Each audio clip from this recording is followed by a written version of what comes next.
Hello, everyone. How are we? Hopefully, all of you are having a fantastic day wherever we are around the world. And welcome back to another post-match reaction for you guys this evening. Of course, Liverpool did take part in their latest pre-season match, of course, in a defeat to AC Milan. We will discuss everything about the game, get your guys' thoughts and reactions, of course, down in the comment section down below, because we're very intrigued to know your guys' thoughts on, of course, the game. And look, I think overall, uh, look, the results. I know people already on social media. It's social media. Like I think everybody straight away is like, oh, like Liverpool losing 4-2, haha.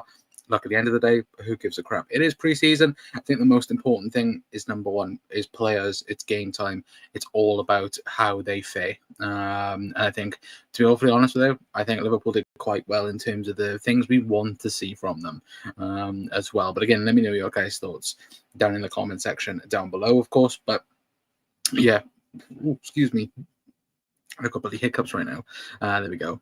Excuse me, chap.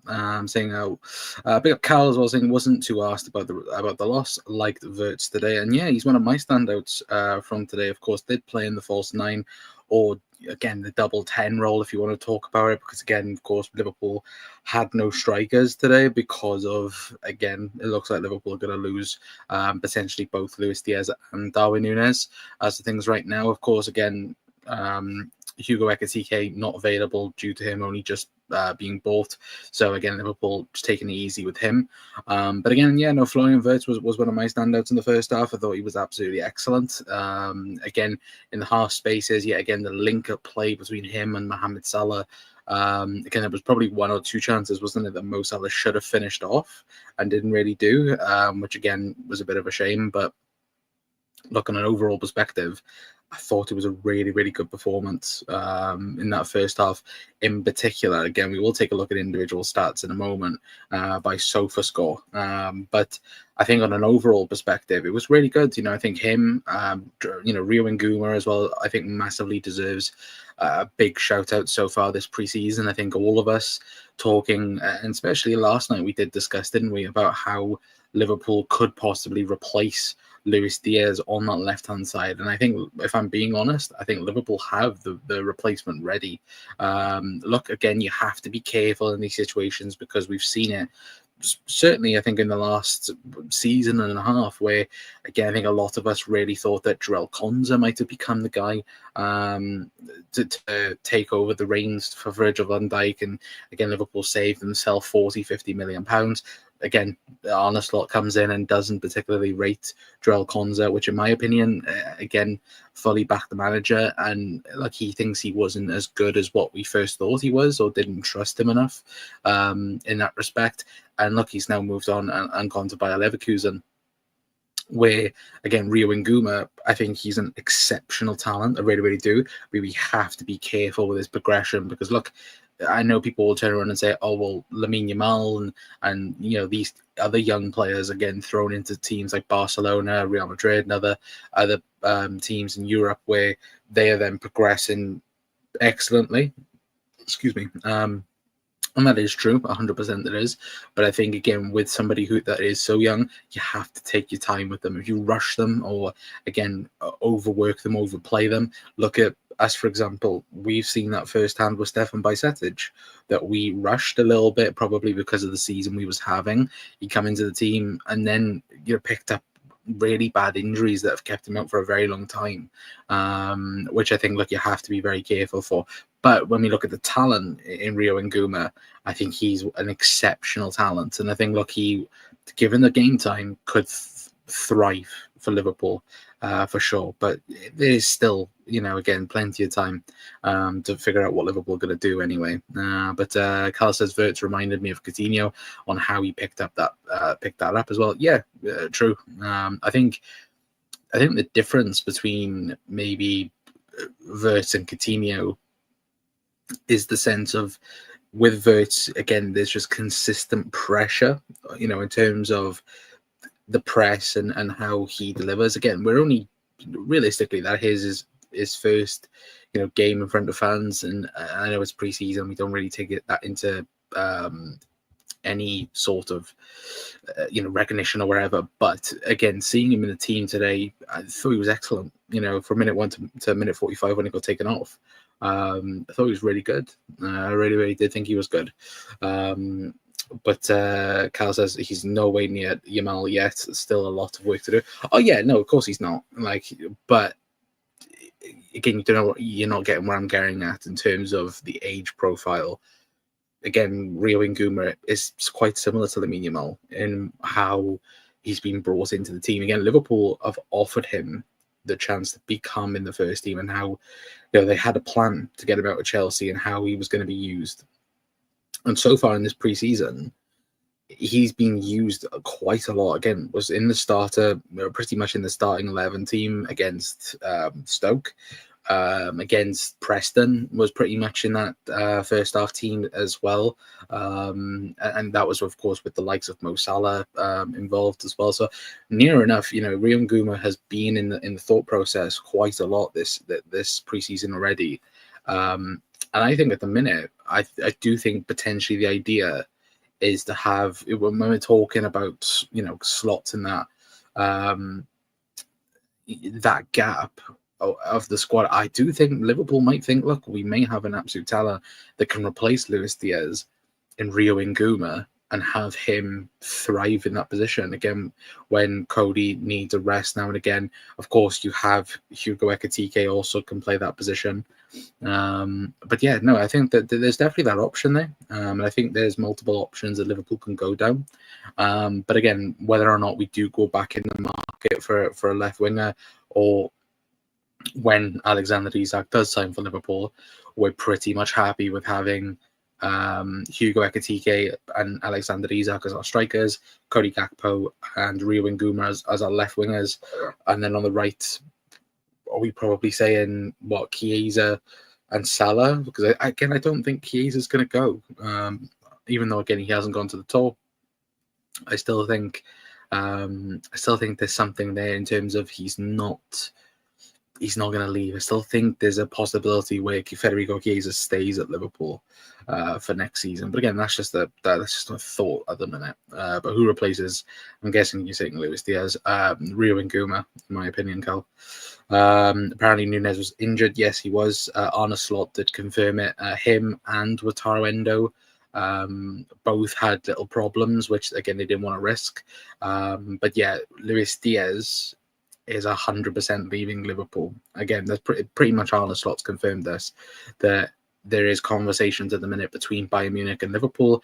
That was a reason why Lucho wasn't played today. I think, again, there is a deal probably very, very close to being announced, or at least being agreed between the both clubs. Whether or not that gets done at the start of the week, maybe, on Monday or Tuesday, who knows? But again, if Lucho is still not playing on Wednesday, then there's a massive inkling then that's it. Like, Luis Diaz is done at Liverpool. He'll go and join Bayern Munich, which I think obviously it's more, it's more notable than ever now that deal will happen. Because again, I think as soon as the lineup got put out, I think Fabrizio Romano was straight on it that, that's the reason why he's not being played. Arne Slot mentioned it after the game in terms of him not featuring and not being a part of the team was because of the transfer news and the transfer sagas around him, which is fair enough. And yeah, I think at the moment it is just a waiting game to realistically see who comes in for him. And I think it will be Bayern Munich that he goes to, because again, he's made it quite clear to Liverpool he wants to move to Bayern Munich, and that's the only team he wants to join as of right now. But whether or not Saudis come in, it's another question in itself. Anyway, but we will take a quick look then at the match stats for you guys. So taking a look on the sofa score, as you guys can hopefully see on screen right now. There we go. That should be on. There we go. And yeah, if we're going to quickly go through it, of course, obviously Liverpool did lose by 4-2. Of course, for Liverpool, Cody Gakpo and Dominic Szoboszlai, was a great goal by Dom as well. But to be fair, it was a well-rounded goal. I think obviously the ball from Gravenberch to Rio Nguma, and then Nguma passing it, bloody hell, got a massive. I bit my tongue and tried to freaking. I'd hiccup at the same time. That's absolutely horrible. But yeah, no, Rio and Guma obviously got an assist, as you guys can see, but there. To Dom Szoboszlai, and then of course we did score pretty much late on, didn't we? To pretty much field the goal. But again, that was the starting 11 for Liverpool. That did, of course, play the game. Obviously, Stevenson right back, Gravenberch, Van Dijk, and then Andy Robertson. Obviously, Dom Szoboszlai and Tyler Morton as the DMs. And then it kind of was a 4-2-4 with Harvey and Florian Wirtz as the two tens. Rio on the left, and then of course Mo Salah on the right. But again, obviously look at AC Milan 3-5-2. Again, Rafael Leao, I'm not gonna lie, did have a decent game against us as well. So of course those rumours to Liverpool quickly shot down this summer. But again, Rafael Leao, when we talk about players having decent performances against Liverpool, Rafael Leao probably did have a good one. I'm not going to lie either. But the one thing I did want to talk about again, when we talk about Florian Wirtz, again, take a look at his stats. Obviously replaced by Jeremy Frimpong, reportedly. But again, that was his heat map of the game. Of course, as you can see, dominantly on the left-hand side. But realistically played all over the park in the final third, really. But looking at it again, obviously 0 goals, 0 assists for the game. Successful dribbles, 1 out of 2. Obviously 36 touches, 91% pass accuracy for the game, of course. But then again, you guys can see the crosses attempted, obviously 0 out of 1.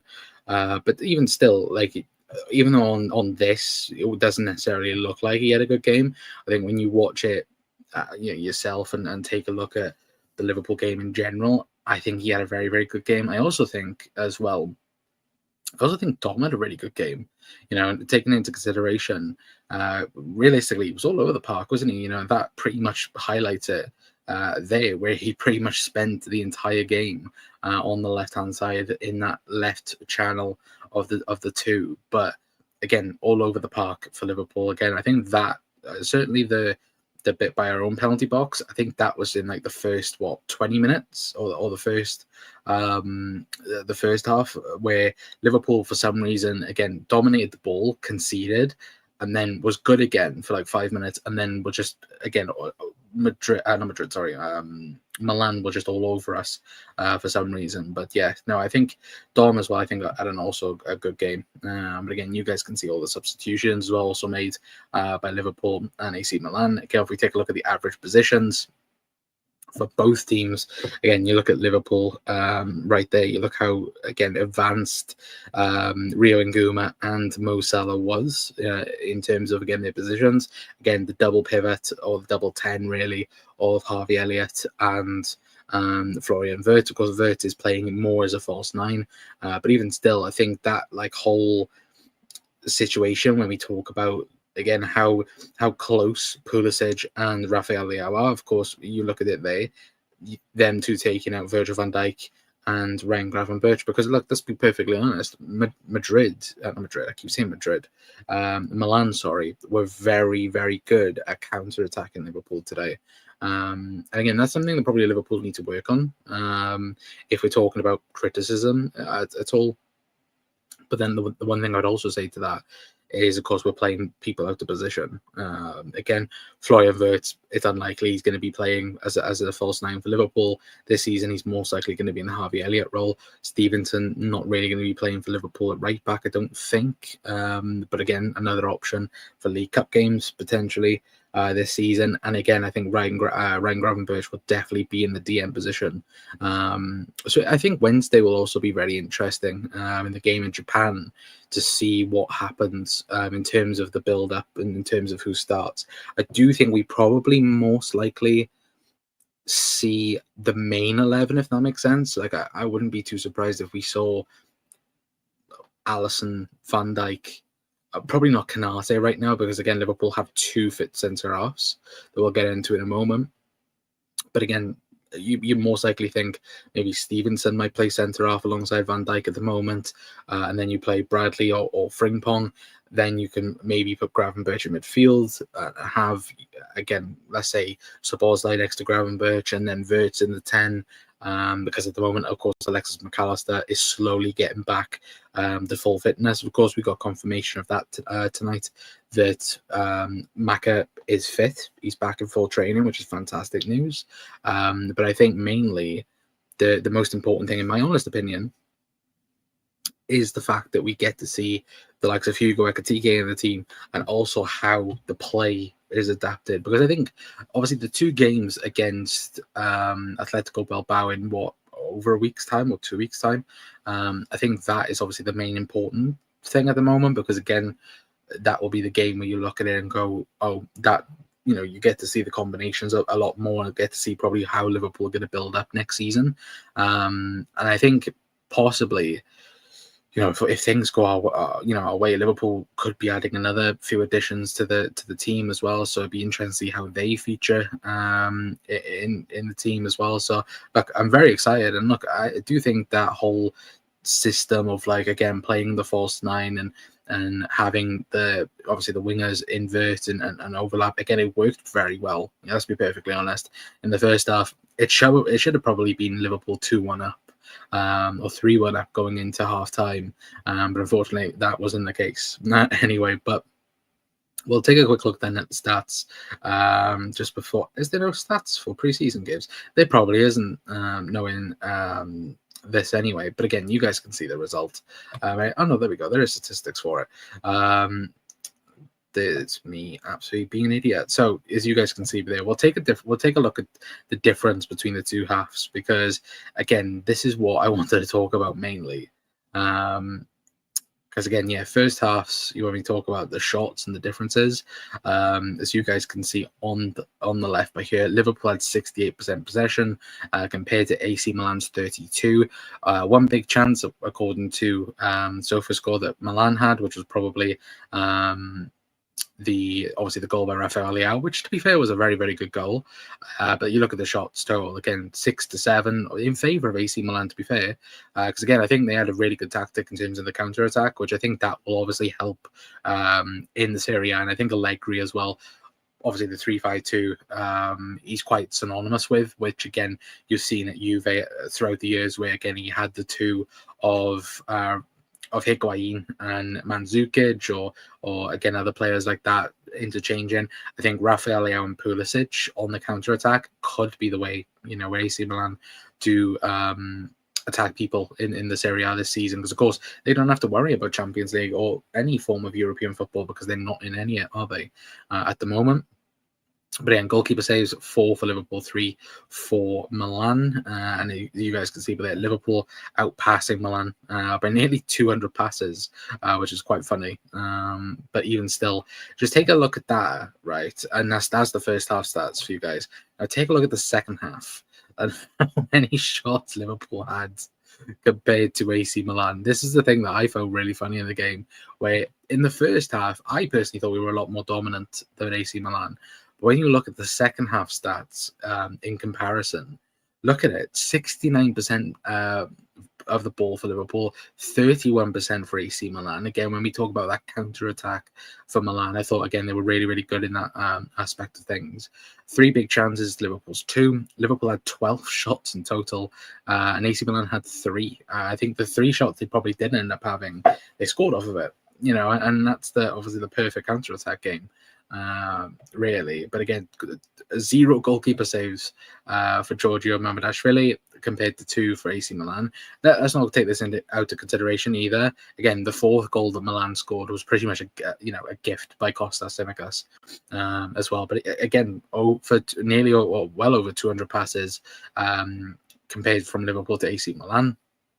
So it was a very much counter-attacking game for AC Milan against Liverpool. But again, as you can see, Liverpool's heat map, again, the highest concentration of play going down the flanks as well. Not so much in the middle, but again, definitely in the second half, going through the right-hand side of Liverpool's team as well, which again, look, I think that obviously with Conor Bradley and Jeremy Frimpong both on that side, I think, again, that was very much established, really, that was the Liverpool's side of attack for the game, of course. But again, let me know your guys' thoughts anyway on the game. If you guys watched it, I thought personally, I thought it was very, very good. in terms of build-up, in terms of link-up play as well. I think that's the main thing at the moment. I know people will go about the goals and the counter-attack. Look, the counter-attack side of things, if it was a full Liverpool team together, I would agree. And look, I would agree there might be something to look on with that. But I think with pre-season, look, there's nothing to really worry about in that sense. It's of course ironing out the cracks really, and testing what Liverpool can do and can't do throughout the season in terms of the build-up. But again, I'd much rather Liverpool get in miles wrong now and not in the actual season. Of course, which I think everybody should be in that same boat, of course, anyway. But Carl says, I'm surprised an Allegri team scored 4 goals as well. Yeah, true. To be fair, Allegri's teams with Juve back in the day were quite decent, to be fair. But yeah, not so much now. Generally, Frimpong is the quickest footballer Liverpool have ever had.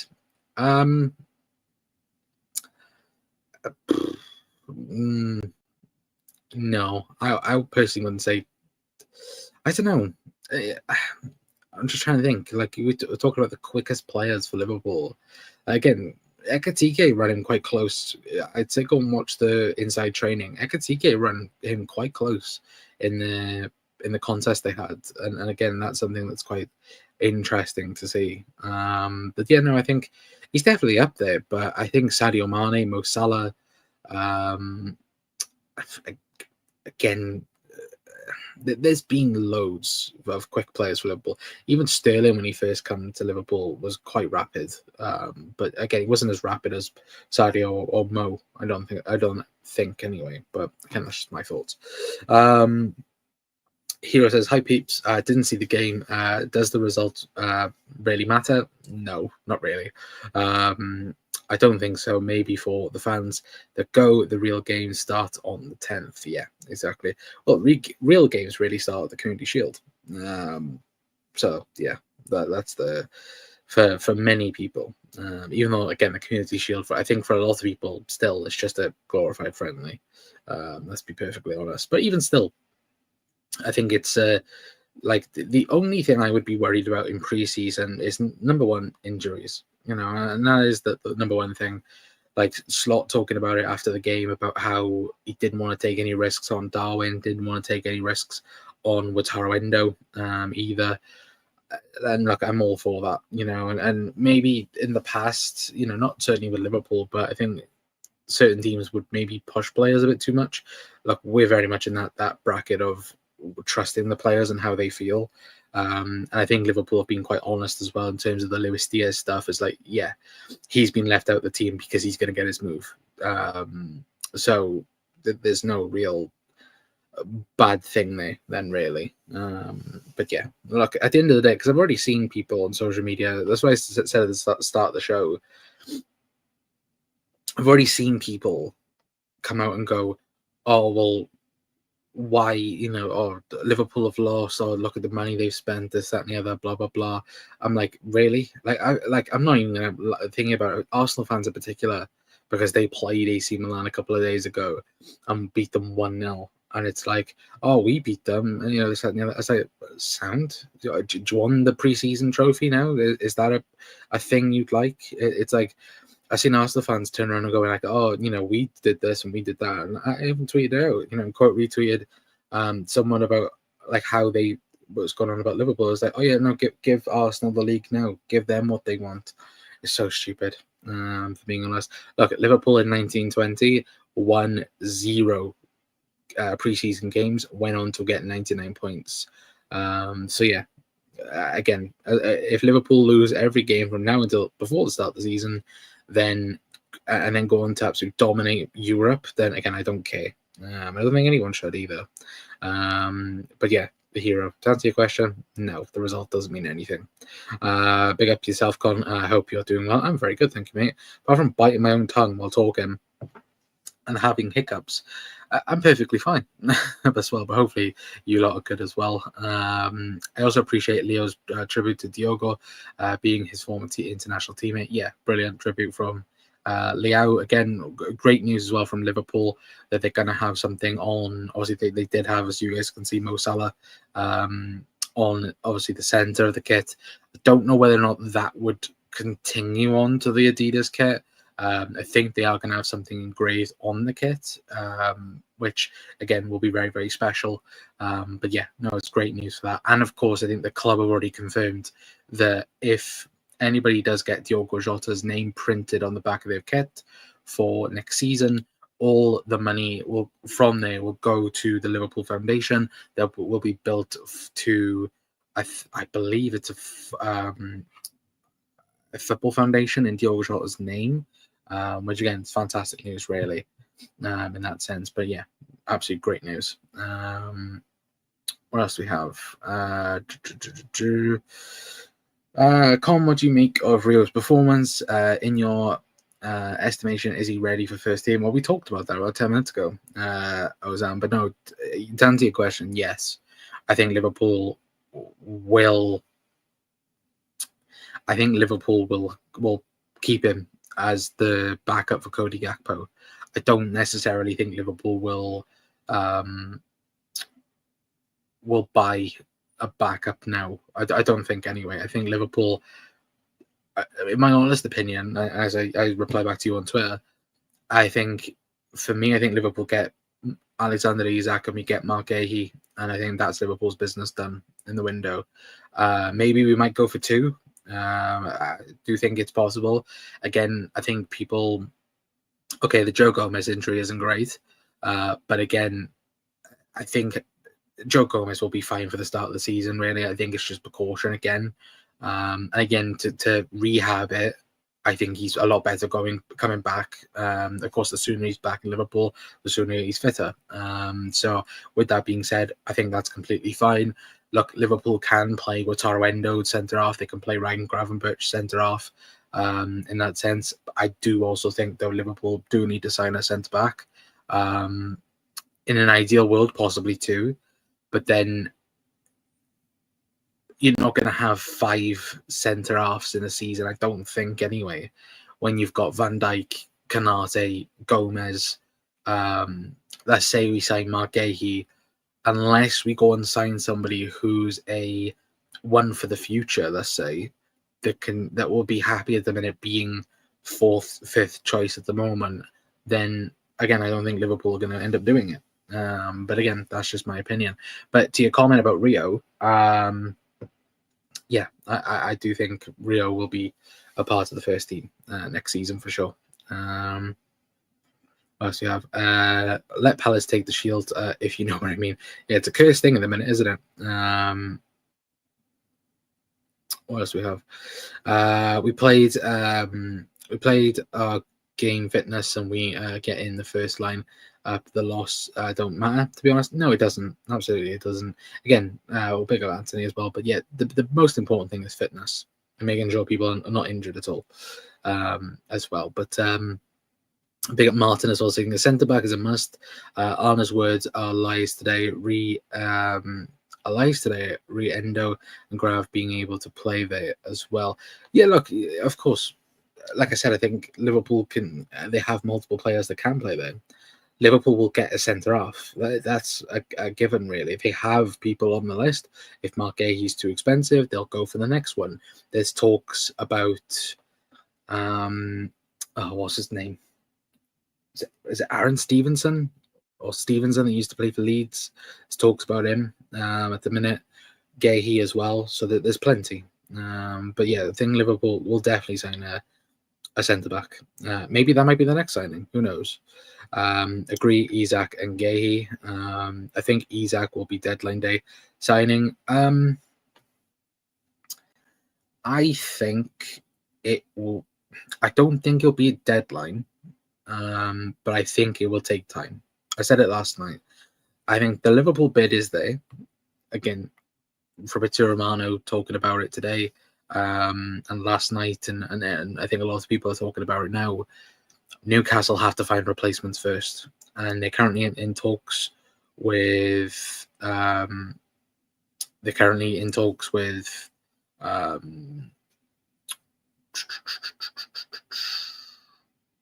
Who are they in talks with? Sesko, sorry. They're in talks with Sesko.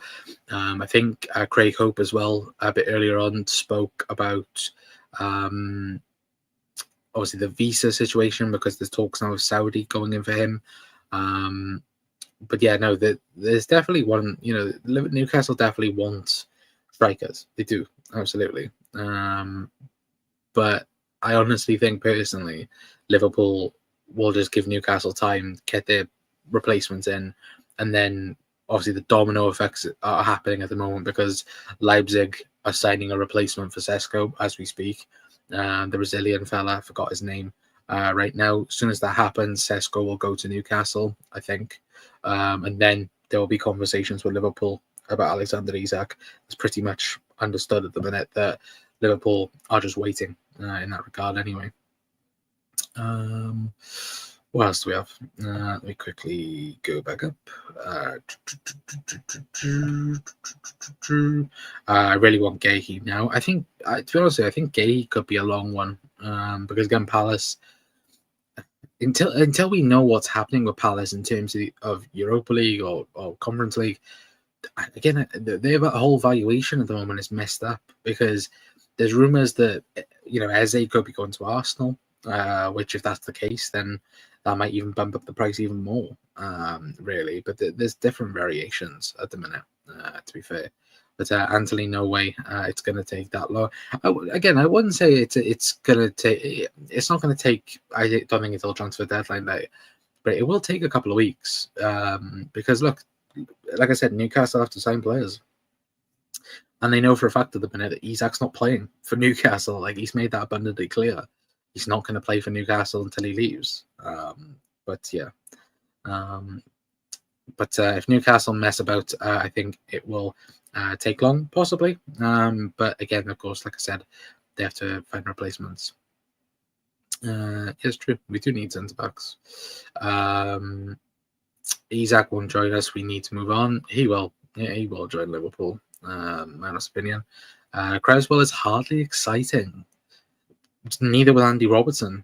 And then he ended up being one of the best signings for Liverpool in our history. So that's the one thing I'd say to that. Have you watched or do you rate Giovanni Lorraine, again, Laurent, wherever you want to pronounce his name? I've seen a few clips. I'm not going to sit here and say I watched every game of his because I haven't. But yeah, I do think it's a name that Liverpool like. And of course, Richard Hughes has very well connections in Serie A. So again, that's another possibility for Liverpool. Absolutely. But yeah, let me know your guys' thoughts. 130 plus player for Isak, maybe. No, it'll be 100. It'll be money. No player involved, I don't think, unless Liverpool give up Darwin Núñez or something like that.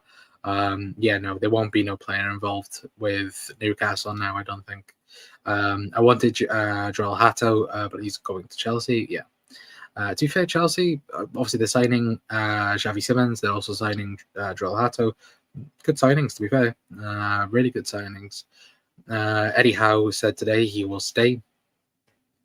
They also said, Daryl, that he wasn't for sale. So, make that of what you will. And one thing I'd also say to it as well, not just specifically to you, Daryl, but, with everyone looking at it, why are Newcastle going so hard for both Wissa and Sesko? Sesko, they're going a million miles for him. Why are they doing that? They're doing it because they know Isak's leaving. And look, he's made it abundantly clear he's not going to play. He's not going to play for Newcastle. He only wants Liverpool.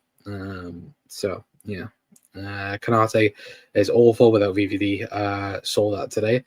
I thought he was okay. I didn't think he was awful. But like I thought he was okay. But it's going on from last season, isn't it? I know some people was like saying that, can Kanate step up when Van Dijk's not there? I don't think we saw that last season. Again, I thought Kanate playing alongside Virgil van Dijk looks brilliant. But yeah, like at the end of the day, I look at it and go, he's decent, for Liverpool. What else do we have?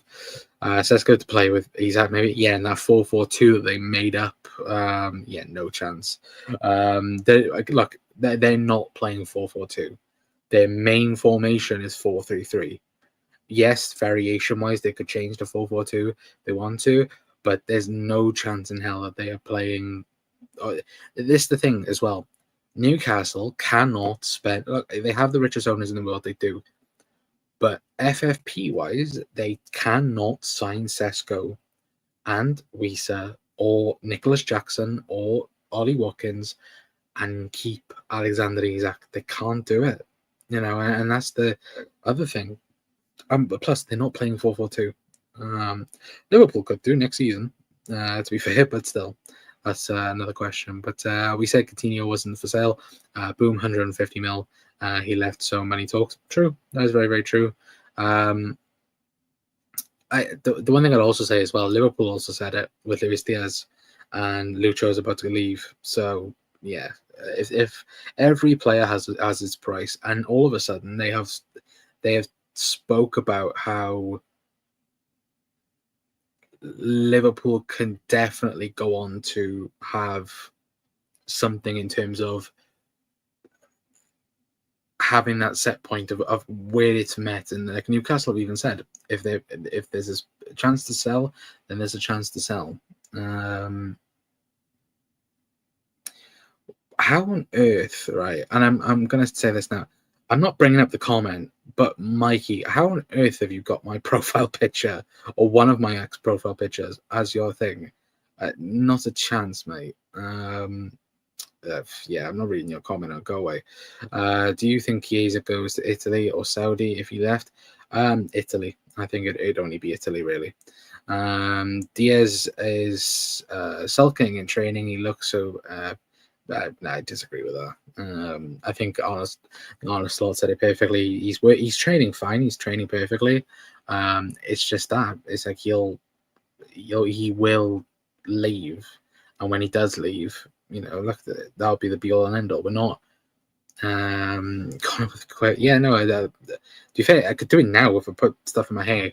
But yeah, no, but yeah, that was weird. A very weird comment. I'm very scared now. But no, all jokes aside. But Ozan says around 70 mil. It'll be about that for sure. 100%. Behind the scenes, we spoke to Isak. I think Sesko will be announced, and we make the bid for Isak. Yeah, it will. It'll be the domino effect once Leipzig.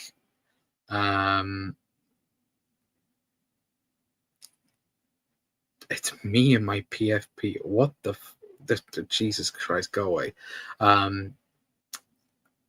Once again, Leipzig sell, then Newcastle will get Sesko. No, once Leipzig, buy, then they'll sell Sesko. Sesko will go Newcastle. Liverpool get Isak. That's what's going to happen. Anyway, but look, we'll have to wait and see. But Kev says Nunes, Diaz, Elliott, Jones.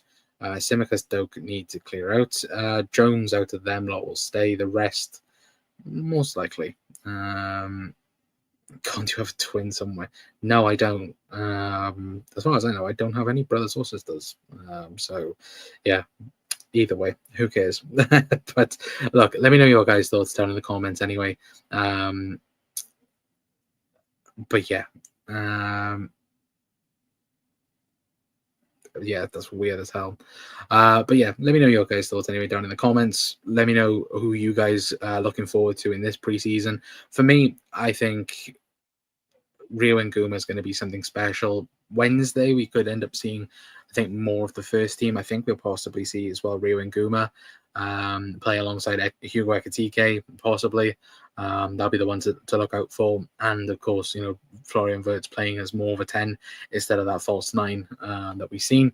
But again, we'll just have to wait and see what happens. Anyway, but yeah, it causes Ekitike, Isak, and Wirtz as well. Be some good going, to be fair. But yeah, be very intrigued to see. I hope Wataru starts in front of his countrymen. At least he probably will, for sure. I think he will. But again, let me know your guys' thoughts anyway down in the comments. But yeah, until next time, guys. Of course, we'll be back live tomorrow for another episode. But until next time, that'll be it from me. I've been Connor from the Cop Council. I'll see you guys later on. Ta-ra.